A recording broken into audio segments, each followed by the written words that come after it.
अस्सलाम वालेकुम everyone, welcome back to chapter wise psychology lectures. उम्मीद करती हूँ कि आप सब खैरियत से होंगे और अपने रमज़ान को बहुत खूबसूरती से गुजार रहे होंगे।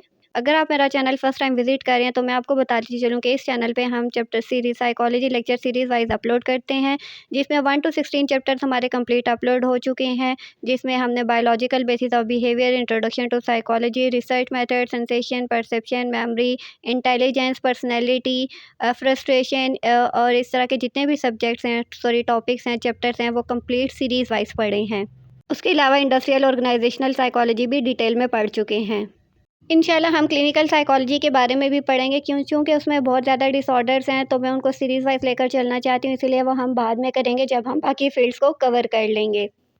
तो प्लेलिस्ट साइकोलॉजी लेक्चर सीरीज़ में से आप सारे लेक्चर्स अटेंड करके किसी भी तरह के पेपर की तैयारी कर सकते हो।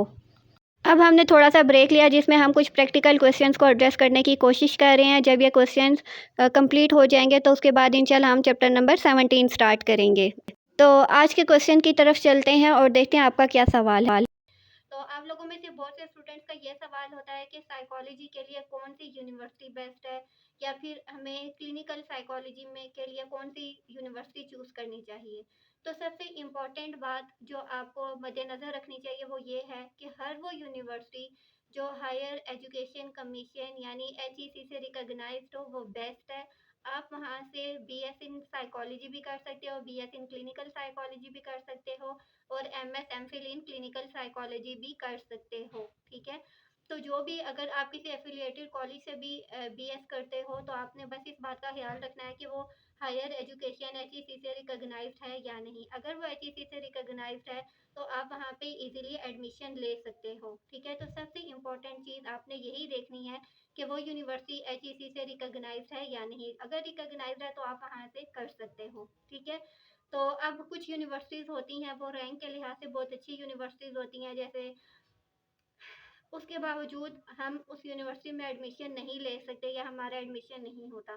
फॉर एग्ज़ाम्पल अगर कोई कराची में रहता है तो वो प्रेफ़र करेगा कि कराची में ही उसको कोई अच्छी यूनिवर्सिटी मिल जाए और वो वहाँ से BS या MS इन क्लिनिकल साइकोलॉजी कर ले। अब इस्लामाबाद, रावलपिंडी में जो लोग रहते हैं उनकी कोशिश होगी वो बहरिया, एयर, नर्स में चले जाएँ, कायद-ए-आज़म है, इस्लामिक है, इनसे कर लें, ठीक है। इसी तरह अगर कोई सरगोदा का है तो वो शायद उसके लिए रावलपिंडी या इस्लामाबाद की बेस्ट यूनिवर्सिटीज़ में एडमिशन लेना मुश्किल हो जाएगा, क्योंकि उसके लिए वो बहुत ज़्यादा एक्सपेंसिव पड़ जाएगा, ठीक है। तो इसीलिए कहा जाता है कि हर वो यूनिवर्सिटी जो HEC से रिकॉग्नाइज्ड होती है वहाँ पे आप एडमिशन ले सकते हो, वहाँ से आप BS भी कर सकते हो, MS MPhil PhD कुछ भी कर सकते हो, बस HEC से रिकॉग्नाइज्ड होना ज़रूरी है, ठीक है। तो अब आप लोगों ने कंफ्यूज नहीं होना, हर वो यूनिवर्सिटी जो HEC से रिकॉग्नाइज्ड हो आप उसमें एडमिशन ले सकते हो। ओवरऑल बात की जाए तो बहरिया है, नस्ट है, एयर यूनिवर्सिटी है, इस्लामिक यूनिवर्सिटी है, कायद-ए-आज़म यूनिवर्सिटी है।